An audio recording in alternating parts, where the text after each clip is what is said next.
What is up, guys? Welcome back to TheeSportsScoop, and today we're going to be going over our Week 15 NFL predictions. No Cian on the video today. Unfortunately, he couldn't be here for it, but we'll have his predictions in regardless. He is our fearless leader of the Sports Scoop channel. Without further ado, let's get into it. We've got very, very important games coming up this week, whether it be for our predictions or the actual NFL season, which has been more entertaining than ever. So let's get into it. Right now, we've got Charles tied with Suraj at 134 and 72. Me sitting at a measly 124 and 82. And our fearless leader, Rock Just Bottom. our fearless leader now. Yep, Rock Bottom. But some amateurs down there. I don't want to hear you talking. You're a Giants fan. Already coming in with it. But At we're least I'm gonna 134 and 72. Yeah, that's fair enough, actually. But we're going to get into the first game, which is the Thursday night matchup. And we've got an AFC West showdown of the incredibly hot Chiefs against the Chargers, who practically had a bye week, let's be honest. Let's go into it. Yeah, So, Serge, you want to go or? I'll go. Okay. This is a very interesting game. Obviously, the Chargers, they've won 2 games in a row. They've looked very good. Herbert had that incredible throw to Guyton for that touchdown. He's looked really good recently. The defense, they played solid against I'd say below average Giants offense. And there's probably the most complete game I've seen of the Chargers all year. And they're going against the Chiefs team that I think their defense is right now. They've in the last and their winning streak, they've haven't allowed more than 17 points, which is extremely impressive. They've been one of the best defenses in the NFL recently, which is a stark contrast from when they were one of the worst defenses in the NFL. But going into this game, I think the Chargers are a bit more of a balanced team, but this just kind of strikes me as the type of game that Kansas City will win because one, the Chargers are a very inconsistent team, and I can easily see Herbert having maybe a bit of an off game. And two, I think that Patrick Mahomes, he got it together against the Raiders. I think eventually they're going to have to start to get it going. And I think going against an average Chargers defense, I think they should be able to. So I'm going to go with the Chiefs in a big divisional matchup. Yeah, I think this is a Chiefs win as well. I think the Chiefs really need this one. Obviously, Justin Herbert made that throw last week against the Giants. That was one of the best throws I've seen in the past few years. It was he's got some pretty incredible arm talent. I don't see any other quarterback in the NFL making that throw right now. Maybe a couple years ago, Aaron Rodgers, but that's all I'm seeing. And I think this game is very big for the Chiefs because they've won a few games in a row, but they've been to the Raiders, Broncos, Cowboys are a good team, Packers are a good team. But they really need to prove to us that they can keep winning these big games when they matter. And Cowboys game, while it matters because the Cowboys are good, the Packers game matters because the Packers are good. But the Chargers is a divisional matchup. This matchup could potentially decide the top of the division here, and I think the Chiefs will go out and win it. Yeah, this game is very important when it comes to the AFC West title, but I think the Chiefs are going to have that under wraps after this week because I do think they're going to go forward and beat the Chargers. Serge said that they're a more complete team, which roster-wise makes sense, but statistically, the Chargers have the worst run defense in the National Football League, and with Clyde Edwards-Helaire suddenly returning to be an NFL player again, it's not looking good for him, for the Chargers against that team, especially since they have to really, really watch out for Travis Kelce and Tyreek Hill in the long passing game. So I think the Chiefs offense just has more firepower and will be able to take down Los Angeles. That's a clean sweep for KC moving into the Saturday edition of the NFL. Cleveland and Vegas both sitting in the hunt at the current moment. Vegas at 6-7, Cleveland at 7-6. And right now, this game looks usually like it would be a very, very important game for the playoff race. But right now, these two teams do not look like that they're this influential. That was a lot of TH noises.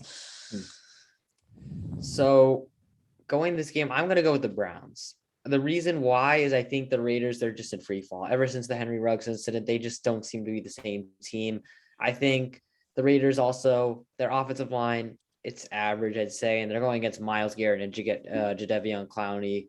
which is always very scary. I expect Myles Garrett to pick up another sack today against the Raiders. Their secondary has been pretty good with Newsome and Ward have been locking up receivers and they have to go against Hunter Renfrow. But other than that, there really isn't much to say about the Raiders in terms of the skill positions. Obviously, they've been very underwhelming in the running game with Josh Jacobs, and their defense is, I'm not sure about it. I know the Cleveland offense hasn't been very good, but I think I think this will be a sloppy defensive game because I don't think either team really has been getting it together on offense recently. But I think the Browns have a lot more talent on the defensive side of the ball, and for that reason, I think they will win this game. Yeah, I agree with you. I think the Browns right now look a lot better, even though the Browns don't look great, look a lot better than the Ravens team that have only scored 24 points in the last 2 weeks and have only won one of their last 5 games. For a team that started out 5-3, that's just really underwhelming. And yeah, as you said, ever since all the awful stuff happened off the field to the Raiders, they've just not looked like the same team. And I'm going to go with the Browns in this one. It's hard for me to go with the Browns off a win because the NFL is weird. It's also hard for me to go with the Raiders in primetime because they don't win primetime games, except for this Thanksgiving, actually, which I got to give them props for. So this is a really tough one. I'm going to end up going with Vegas because I just think the Browns are way too inconsistent to go back to back. And Vegas, while they've had their problems, they've still looked like a team that's capable of winning games like they did on Thanksgiving against Dallas. And I think it's going to be a similar sort of outlook at this game as it was there.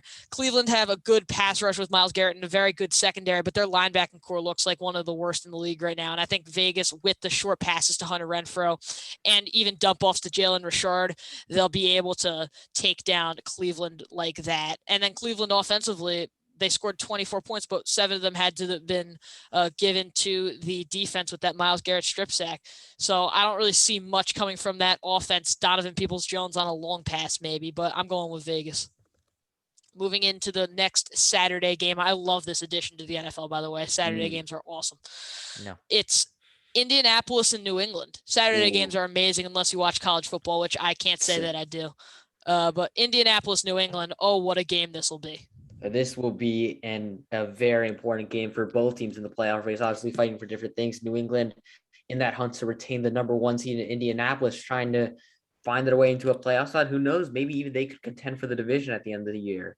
And in this game, this is kind of my upset pick. I'm going to go with the Colts. And the reason why is I think they're one of the few teams that I think can handle New England up front, the number 1 scoring defense. They can handle up front, and Jonathan Taylor will be able to find holes for him to run into. And I think in terms of Carson Wentz in that offense, they'll be able to spread the ball around relatively well, I think, which he does, even with a beleaguered supporting cast of receivers. I think they'll be able to score enough. And Mac Jones, he's going to be forced to throw the ball because I don't think Indianapolis are going to let Damian Harris and Ramondre Stevenson run the ball with Darius Leonard in that linebacking core. And I think the secondary of Indianapolis has been quietly solid, especially with Kenny Moore. And I think it's a very, very tough matchup, but I'm going to go with Indianapolis because, again, I think they can win in the trenches. They can win. Their offensive line can beat New England's defensive line. And I think in terms of their defensive line against New England's offensive line, they can also do a relatively good job, especially with their ability in the linebacking core. I'm going to go bold here. This game's not going to be close. The Patriots defense is the best in the league right now. For her second or third year in a row, and they shouldn't have a problem stopping a one-dimensional Colts offense. Jonathan Taylor's amazing. He's been unbelievable this season, but if there's one defense in the NFL that can stop him, it's this Patriots defense. They have looked too good to just be taken down by one player. And I understand that player's Jonathan Taylor. If it were Derrick Henry, I might be thinking about it differently, but I just think that this Patriots defense has looked too good, and offensively, the Patriots outmatched the Colts for me. If this could be a game that's focused a lot on running the ball. I could see both teams running the ball 35 plus times this game, but the difference is all 35 of those Colts running plays will come from Jonathan Taylor, where the 35 Patriots running plays will come from 3 to 4 different guys. And I think in terms of stamina, in terms of energy, the Patriots will have more of the ability to run down the clock and dominate the game. And I think the Patriots take this one. Yeah, you guys keep pointing out Jonathan Taylor, but the Colts have a solid air attack going their way yeah. also. They're not horrible going into the air, but But there you can't is. just be not horrible going against this Patriots No, I think defense. they're solid. I'm getting there. I'm getting there. I'm getting there. I think they're solid. I agree. Michael Pittman's been excellent. Ashton Doolin's emerged as that weird McCole Hardman type receiver for them. And T.Y. Hilton at the end of the season always seems to get better. But the one thing that's going to win the Patriots this game, and I'm going with the Patriots, is that when they play against quarterbacks who make stupid mistakes, they win. And Carson Wentz has shown that he's made stupid mistakes all throughout this season. Patriots pounce on that, they win. Their defense is too solid to lose to this. And the offense, Mac Jones, he's been very, very good for them. He's worked perfectly for them. Damian Harris and Ramondre Stevenson have complemented each other really well. But that's not going to be what wins them this game. It'll be low scoring. It'll be entertaining. It'll be Patriots. Going into the first Sunday game, Pittsburgh, Tennessee, the fallen Titans. I was talking about the Steelers and the Titans. I am going to go with the Steelers here. And I know that sounds weird considering they probably should have gotten crushed by the Vikings, even though they had a chance to win if it weren't for Chase Claypool's one of the stupidest actions I've ever seen on a football field. I still don't think they would have won that game, though. They still probably wouldn't have, but they would have had a better chance. But that's besides the point. The Steelers just look terrible against the Vikings for 3 quarters, and then they almost make a miracle comeback. And you think, why would they beat the Titans now? They just played horrible. Well, the thing about the Steelers is they can be really bad, but they can also be a really solid team that looks like a playoff team. And I think they've got a lot of talent on the offensive side of the ball with Najee Harris, Deontay Johnson has emerged as the number 1 receiver, Chase Claypool, James Washington's been solid, Freiermuth. They've got weapons. And I think going against a Titans defense that's just meh, and an offense that is just, even against the Jaguars, they didn't really look that great. And they still won't have A.J. Brown. I think the Steelers could easily, and I think should win this, especially if T.J. Watt is available for this game, which I think he will be, even though he did have a minor groin injury during the last game. No, I'm with you. I'm going to put my money on the Steelers here. I think the one spot that the Steelers they looked very weak for the first 3 quarters against the Vikings, but what I noticed when watching the Steelers was their offensive line was tragic. Najee Harris, I saw one of the best runs I think we'll see all season came on a Najee Harris 0-yard gain, because that's how bad it ended up being 1 yard gain, whatever you want to call it. It's still not that impressive when you look at the stat sheet. But watching that run, there were so many things that went wrong with that offensive line in that game, but they'll be saved going against a relatively weak Tennessee defense. They've proved us wrong before, but the Steelers have a lot of weapons. None of them are outstanding, but they have a lot of weapons with Deontay Johnson, Chase Claypool, Juju Smith-Schuster, and Najee Harris. But I think that the Steelers just look better than the Titans, who are just so injury ridden this year, and I think the Steelers are going to win this one. Yeah, I think I'm going to go with the Steelers as well. It's not as easy a game on the surface. I don't think Tennessee is great at all. And without Derrick Henry, that's magnified. Ryan Tannehill has looked like a shell of his 2020 self, or a normal of his 2017 self. And the Steelers, while their offense is very tragic at times, Ben Roethlisberger is a tree or a potato or whatever we want to call him these days. But they find a way to score points, and they'll do it again against Tennessee, as they don't have that stout of a defense. So give me the Steelers, because the Titans struggled against Jacksonville. The scoreboard doesn't say it, but they struggled to put up points against one of the worst teams in the league. So the scoreboard had 20-0, but you have to take into account that there was a lot of punts from the Tennessee defense that could turn into turnovers against Pittsburgh, and Pittsburgh could put points on the board against Tennessee. So give me the Steelers. Moving into the next one, Bills, Panthers. Interesting. I don't know. I genuinely can't tell you what is the NFL this year, but go ahead.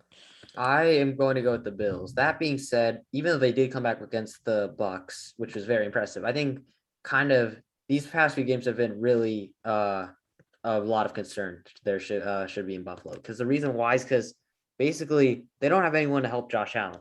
That comeback that the Bills almost had all the way, that was all Josh Allen. He was just carrying that offense. They can't run the football. The receivers have been just not amazing.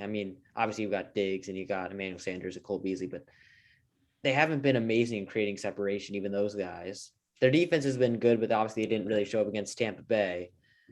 And going against the Panthers defense that is, haven't been great in recent weeks, but they're still not a bad defense. I think the Bills could struggle once again to put up points. That being said, they are a much better, they are much more talented team than the Panthers, and the Panthers will either have PJ Walker or Cam Newton as their quarterback. And when the Bills, especially with the Bills having one of the best defenses in the National Football League, they should feast on that, and they will win this game, even if there are probably reasons for concern. Yeah, I'm not gonna hop on this Bills suck train. Mm. I know they haven't looked super impressive, but the Panthers are not a good football team, and I would be thoroughly shocked if this needed any more analysis and the Panthers won. Give me the Bills in this one. Yeah, I'm going to stay short and sweet with Charlie here. The Panthers have not looked like a functional team ever since Cam Newton's come back to the helm. I'm not going to place it on him, although it generally does have some part to play. But Bills are better. Bills will win. I don't really know what else I have to say. But if you guys want a more in-depth analysis, if you want to complain down here, I could definitely tell you why. I just don't think you need to know. Moving into the next one, divisional. Philadelphia, Washington. 6-7 versus, I believe, 6-7. 6-7, yep. Usually that's not that influential. This year it will be, as there are 7 teams in the NFC making the playoffs and only 6 teams with winning records. That is going to be a very important game. I'm going to go with the Philadelphia Eagles. I'm going to go with the Eagles because I think A, they have the home field advantage, which is very important. And B, I think Jonathan Allen could potentially miss this because of COVID-19. And I think that is really going to allow Philadelphia to run the football well with, I assume Jalen Hurts is going to come back and be the starter. I believe so, yes. I believe so. And I think that will be a huge factor. Taylor Heineke, he looked like he just did it. I think Kyle Allen came back for them. Yeah, I think really what we notice is that kind of when the Washington football team go behind, we see a bad Taylor Heineke that forces passes, not like the methodical Taylor Heineke that we saw when the Washington football team are winning. And I think that is a real cause for concern. So if the Eagles go up by 2 scores early on, you could maybe say it's over because they just did not look good at all when they were behind until Kyle Allen actually did come back in and lead them back. But I am going to have to go with the Philadelphia Eagles. I think they will also they will force a couple turnovers, with one of them maybe by big play Slay. And yeah, I think Philadelphia should win this. I'm actually going for Washington in this one. Eagles coming off the bye week. And I think Washington, despite the loss last week, have just looked a little bit better to me in the last few weeks. And I think, second half, they outscored the Cowboys 20-3, which I know the Cowboys were up in the first half 24-0, or 27-0, sorry. But so that's where the points scored doesn't impress me as much as the points allowed, because they really shut down the Cowboys offense in the second half. And whether that be the Cowboys started pulling starters or they just didn't care anymore, it ended up being a close game. So they should have cared a little bit more. But they scored 2 touchdowns in the course of 50 seconds or so in that fourth quarter, which gave them a chance. So I'm going to go for Washington this one. The Eagles have not looked like a great team recently to me. I'm going to side with Philadelphia here, and Jonathan Allen is probably not going to play is a very, very good reason why I was going to get to there. But my main reason is the inability to include Terry McLaurin in the offense recently. With more reliance on the running game and more reliance on quick passes out to Adam Humphries and DeAndre Carter, they have not been able to implement Terry McLaurin, especially against good cornerbacks, as we saw last week against Trayvon Diggs before his injury, week before against Nate Hobbs, this week against Big Play Slay. It's not going to happen for him. And I think Philadelphia have that triple threat on the ground, whether it be Boston Scott, Miles Sanders, Jalen Hurts. Not a triple threat. It's a triple neutral. Triple threat. They're all not very good. That's my point. I kind of get that. Yeah, okay, fair enough. I'll give you that. But I'm still going to go with the Eagles. I'm going to say triple threat because it sounds good and professional. But they also have the quadruple threat of the air attack coming their way, with Dallas Goedert making a sudden reappearance 2 weeks ago against the Jets. And then Devontae Smith probably coming back from injury this week. So I'm going to go Eagles. We said quadruple threat? Yeah. 2 guys? Okay. I was know saying what I'm because talking about here, Dylan? the air attack. Hmm. Air Still a little attack, and confused, then but the let's get three on on to the the next and then one. the three Go on the on to the ground. next Okay, game. next one. We've got the battle of the sucky AFC South teams, as the urinating tree would say. Tank Bowl. Let's get into it. What do you got? Wow. Battle of the two most dysfunctional teams in the NFL. I'm just You going to really? say it. Yeah. Really, it is. Yeah. Because the Texans are the Texans. No, I was pointing at the Jets, royally, not the Lions. But they're okay. royally screwed for the future. I mean, no, the Jets are bad, but they're not Royally. dysfunctional. The Texans are just royally screwed for the future, so they're definitely dysfunctional. And the Jaguars they screwed up their head coaching hire. Urban Meyer, he's not suited to coach he thinks NFL. he's in college where he thinks he can just play God, like calling all of his assistant coaches losers, getting into fights with his like one of his leaders on the team, Marvin Jones. Like it's clear no one respects him on the team, and this is just a failed experiment. They got to get rid of him in year one for the sake of The Trevor boosters Lawrence. aren't paying for him to coach this team anymore. He doesn't realize that he can't just do whatever he wants. Exactly. It's just these are professional athletes, and it's clear that he's already lost the locker room. And I think Jacksonville are a more talented team than the Texans. I think they are just flat out better team. But the fact that Jacksonville are right now in such a place where they're so dysfunctional that there's literally just no trust within the locker room, I think the Texans will win this miraculously. Yeah, I really don't know which way to go. I could side with the better rookie quarterback and go Texans. I could side with the better running game and go Jaguars. Though James Robinson has gotten, I believe, 2 fantasy points in 2 weeks. So they're clearly not giving him the Apparently, he ball. was also benched for He was It may benched be both because- games. Both games. It may be For because they're fumbling. coming from behind and they want to throw the ball. I don't really know Nah, what's happening. there's no rhyme or reason to it at all. Yeah, Actually, I really don't know what's happening because Again. James Robinson is a top running back in this game when he's fully Mm. healthy and allowed to touch the ball. And we saw that last season, but we haven't so far this season. So because they're probably just going to cut him this week, I'm going to go with the better rookie quarterback in Davis Mills and trust the Texans to take this one for me.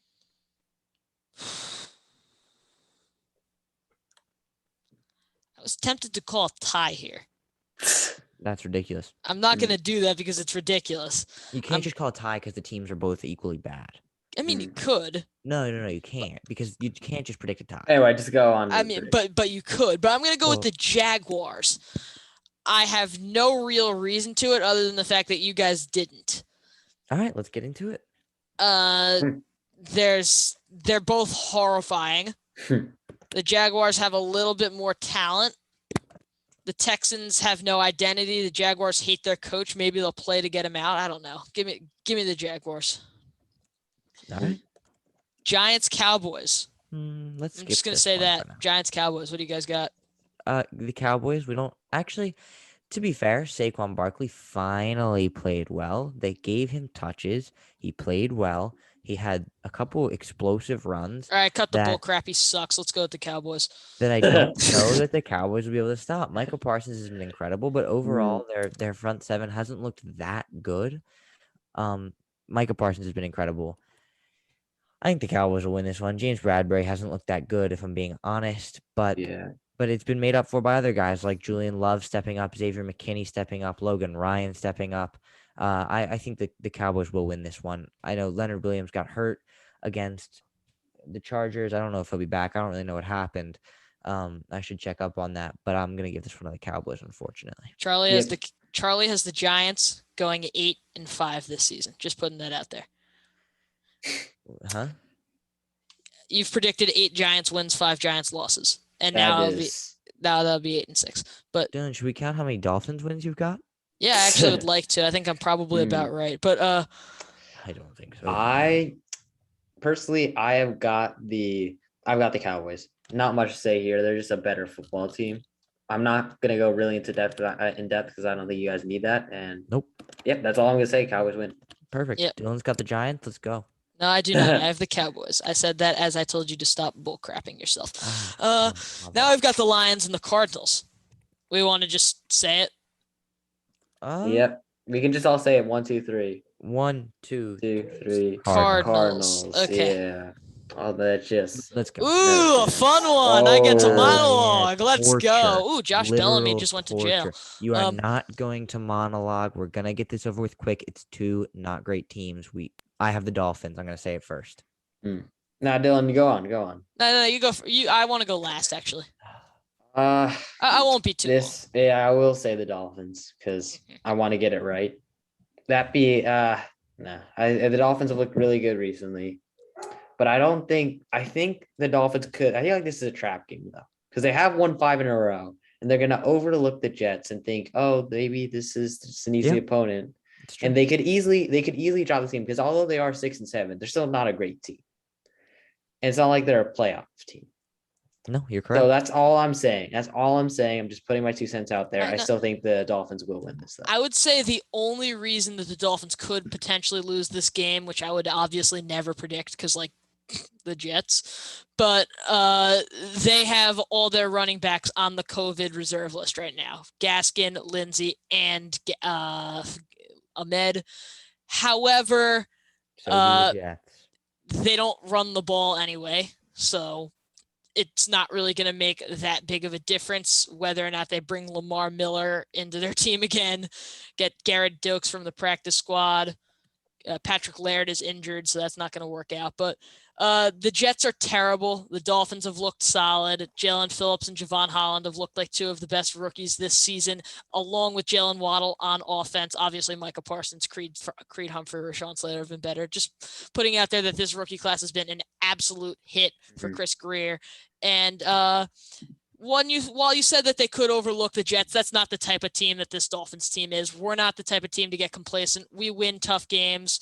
We win easy games. How do you know what the mindset in the locker room is?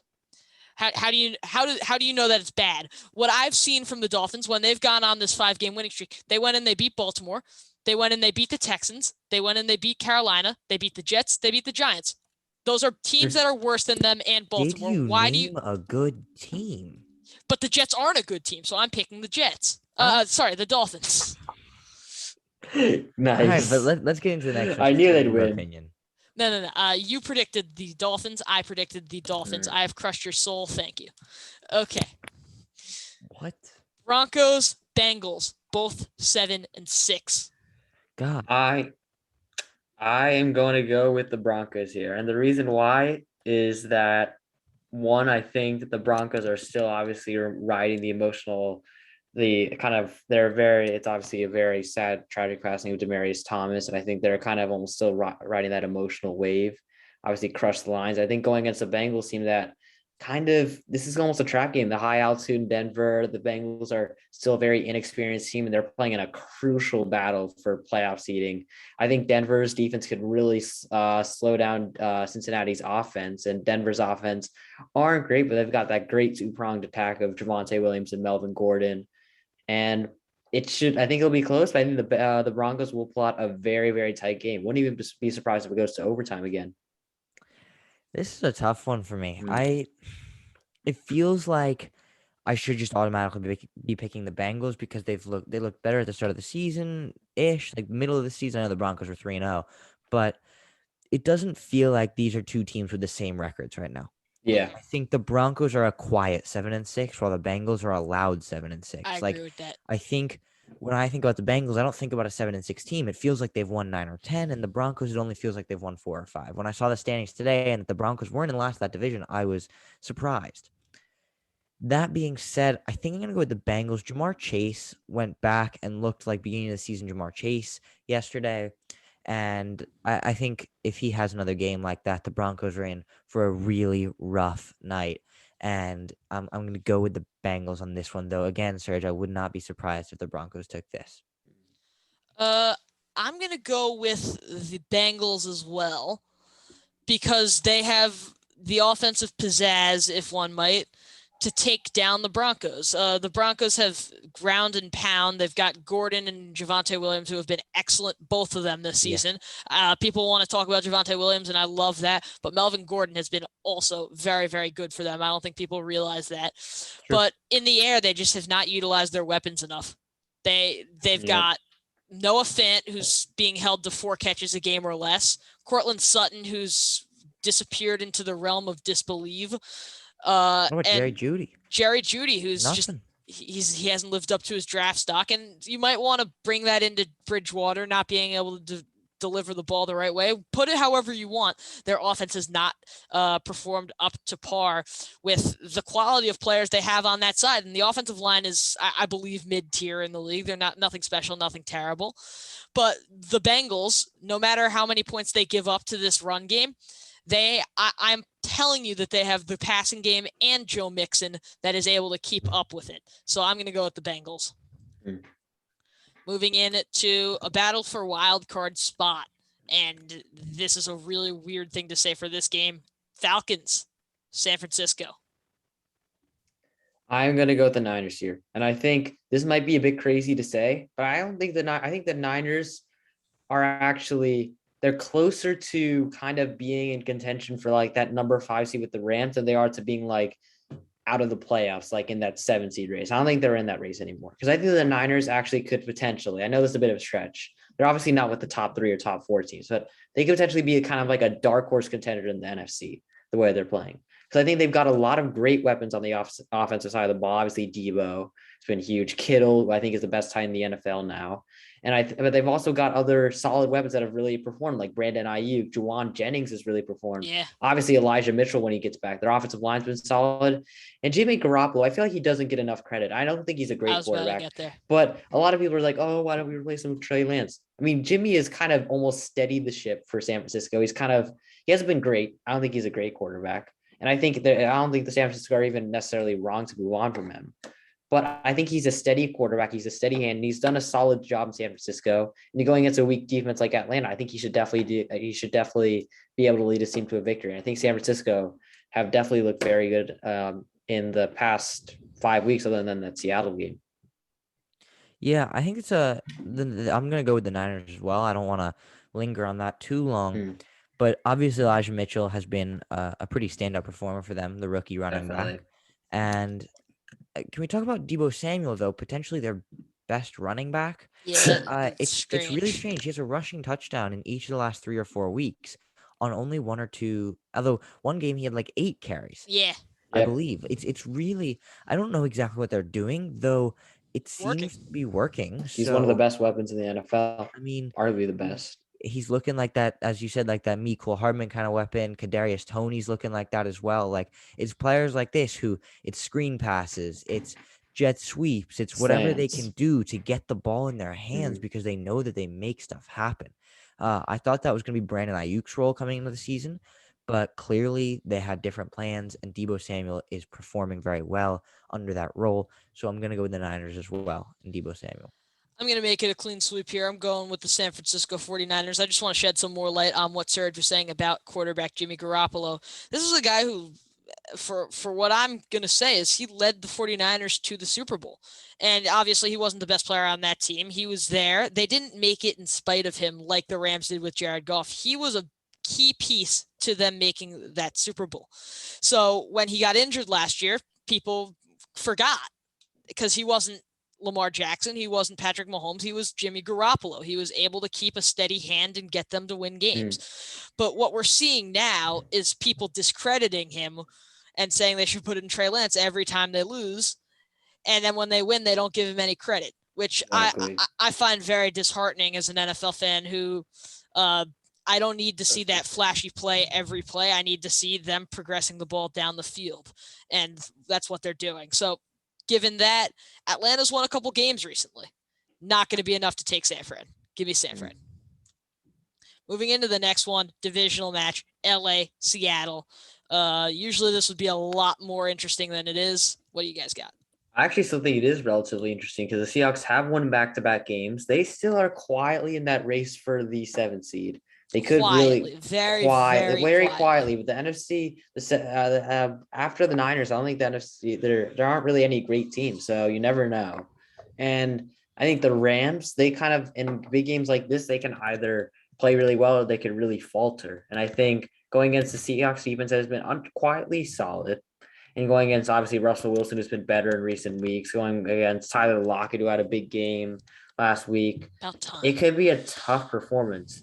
A tough game, sorry. But that being said, I think the Rams are so much more of a talented team because they got so many weapons, especially if they get Darrell Henderson back, which I think they will. They'll have Stafford. Obviously, they got Stafford, Henderson, Beckham, Kupp on the offense, and their defense is again stacked with talent. I think I wouldn't be surprised if they lost this, but I think because of their talent, I feel like I have to pick the Rams, especially at home.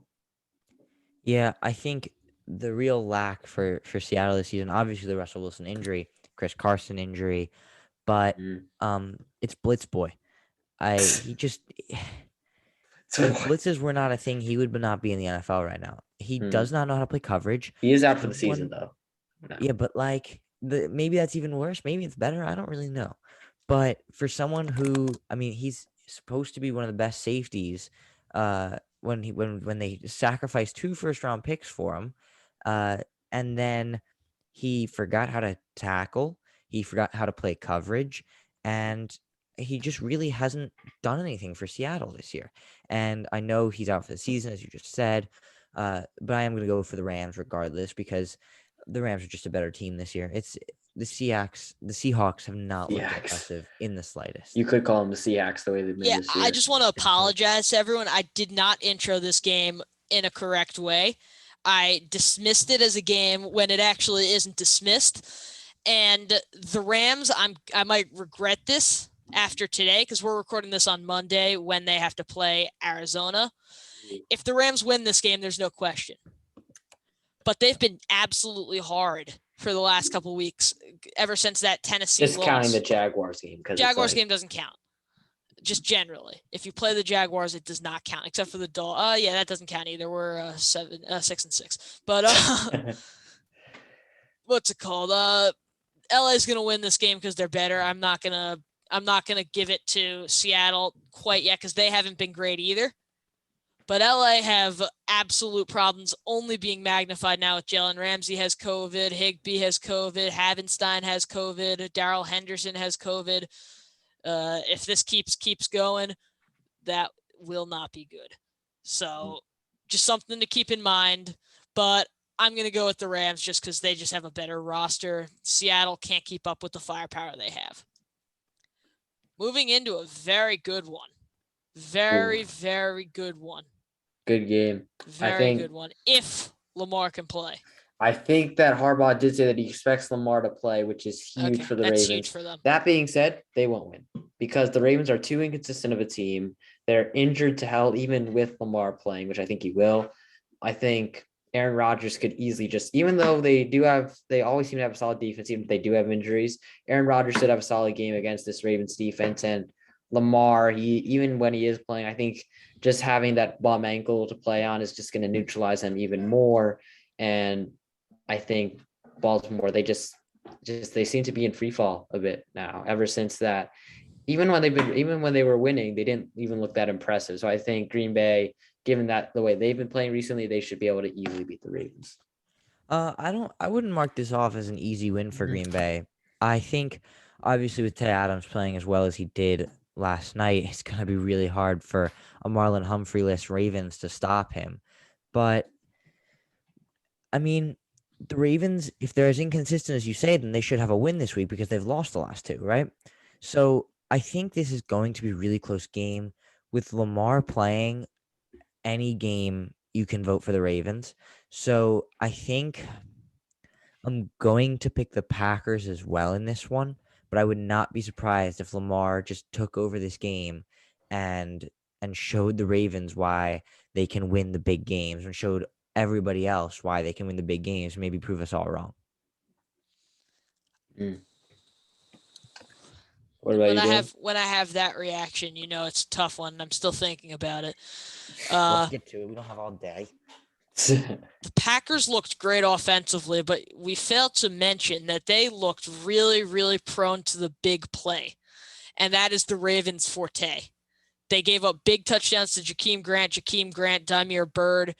And while the Bears had 2 touchdowns marked off that were massive touchdowns. Yeah. They had the onside kick recovered for a touchdown that was marked off. They had a muffed punt recovered for a touchdown that was marked off. So, yeah, as you said, very prone to that. They're very prone to big plays, and that's the Ravens' big thing. And they've shown the inability to tackle in the middle of the field, which with the players that the Ravens have, Duvernay, Marquise Brown, James Prochet, and now Devontae Freeman suddenly having 19-year-old legs, The Ravens look like they're going to be able to take them down. However, Aaron Rodgers is Aaron Rodgers, which is why I have to think about it. It's going to be very high scoring, and I think I'm actually going to go with the Ravens here. So I'm going to regret it when Tyler Huntley leads them to a 17-49 loss, but I'm going to go with the Ravens. Next up, Bucs Saints. Sunday night. Unfortunately, this is the Sunday night game. I would like to mention that the Saints, I've had them as the most inconsistent team in the league, and the win against the Jets doesn't change anything. They're now just consistently bad. I think this is the easiest prediction. I think the Bucs should be able to easily wipe the floor with the Saints, no matter who the quarterback is. I don't think it should be Taysom Hill, but I think it will be Taysom Hill. Other than Kamara, they don't have any weapons on the offensive side of the ball. Tampa Bay, they're just I think this is gonna be one of their best performances of the season. They're gonna dominate on offense. They're gonna dominate on defense. Easy win for Tampa Bay, and which will, I think, lock up the NFC South for them. Yeah, yes, it would. Yeah, I completely agree with you, Serge. This will be a dominant win. I mean, you never know with this year's NFL, but if I had to put money on a dominant win of any team this week, it would probably be this game, just because the Saints' strength offensively is running the ball with Taysom Hill or running the ball with Alvin Kamara, and the Bucs front seven is potentially the best in the league. Plus, you add on their above average to good secondary, and it's just an all-around very good defense. And I think they should have this game pretty locked up before the whistle is even blown. So I've got the Bucs. Tom Brady wins in primetime. He does. He just does. And the Saints are not that good. The Buccaneers have potentially the best roster in the league. Not much to say. Saints are decimated by injuries. The Bucs aren't. Not that much to say. Bucs win. And now moving into, I believe, the last one, is it? Yep, Monday night. Last one. Why do we have a bunch more slides then? Monday night game, we've got the Minnesota Vikings and the Chicago Bears. That is the most lame logo. The Bears. I don't know why I'm bringing this up right now. That's a really, really lame logo, though. Yes, I mean, them not and the wrong. Browns. I mean, you're the Bears. No, Browns is solid, but Bears is just like, come on, you have a bear, not it's not that hard. Why a C? And the Washington football team, that's pretty lame also. But they don't have a mascot. They're not going to put football team. Well, yeah, I mean, you could. But Vikings and Bears, what do you guys got? Vikings. Vikings are a much better team, even though it's a battle of the two coaches that probably are on the hot seat the most, two NFC North coaches that are on the hot seat. The thing is, the difference is the Vikings have a lot more talent, and they should win this game. I think the Bears have a solid defense, and they might be able to. Jalen Johnson might be able to lock up Justin Jefferson, but I think overall they've just got so many weapons. They got Dalvin Cook. Maybe they'll get Adam Thielen back. We don't know. They got Kirk Cousins, who's been playing very well this season. I just can't see any way that the Chicago Bears are able to keep up on offense. Yeah, Dalvin Cook's going to run all over the Bears defense. It's not looked like a good defense, so Dalvin Cook will exploit that. And then if they need to, just in case Dalvin Cook's not working very well, they've got one of the top receivers in the league right now in Justin Jefferson. So Bears are not going to keep up next Monday. Where the predictability becomes unpredictable. This is where I am going to make my hot take for the week. Oh. I think the Chicago Bears are going to beat the Minnesota Vikings on Monday night. There is a couple reasons, none of which being Kirk Cousins' Monday night fiascos. I don't think that's a real thing. You guys are stretching on that. But the Bears have a very good pass rush. We've seen that this season. We've seen that for multiple seasons now. The Bears defense generally is solid. The Vikings defense generally and this season is absolute garbage. So the Bears offense. But the Bears offense put up 21 points against Green Bay off the big play alone. And then got shut out. And then we saw Minnesota's defense give up 25 points in the fourth quarter. It's not going to work out for Minnesota as you would think. They've got the weapons on offense. They've got everything they need player-wise, but the play calling is tragic. The defense is fine. Greg Joseph has missed some key kicks this season. The Bears, surprisingly, their kicker's not terrible. Cairo Santos is doing his job. He's doing his job. He's doing his job. Yep. And Justin Fields will be starting this game instead of Andy Dalton, and I think that gives them the best chance to win. And this has looked impressive. Despite their record, I don't think they're as bad as people think. The Chicago Bears, led by Justin Fields, are a far different team than the Chicago Bears, led by Andy Dalton. I'll give you that. So with that level of mobility in the pocket and out of the pocket, and that level of creativity, that they just might be able to take that win over Minnesota. So I'm going to give it to them. I want to, and I'm going to. And that will conclude our video. This is us. Hello from the big screen. And this is me now. So thank you for watching, guys. I really appreciate it. And we're on our road to 2,000 subscribers. Right now we're at 1.58 thousand. So if you guys can run that up real quick, if you're not subscribed, please go ahead and subscribe. We're on TikTok. We're on Instagram. Like everything up. We love you guys. Thanks for watching. See you guys in week 16, where everyone loses and I am top of the table.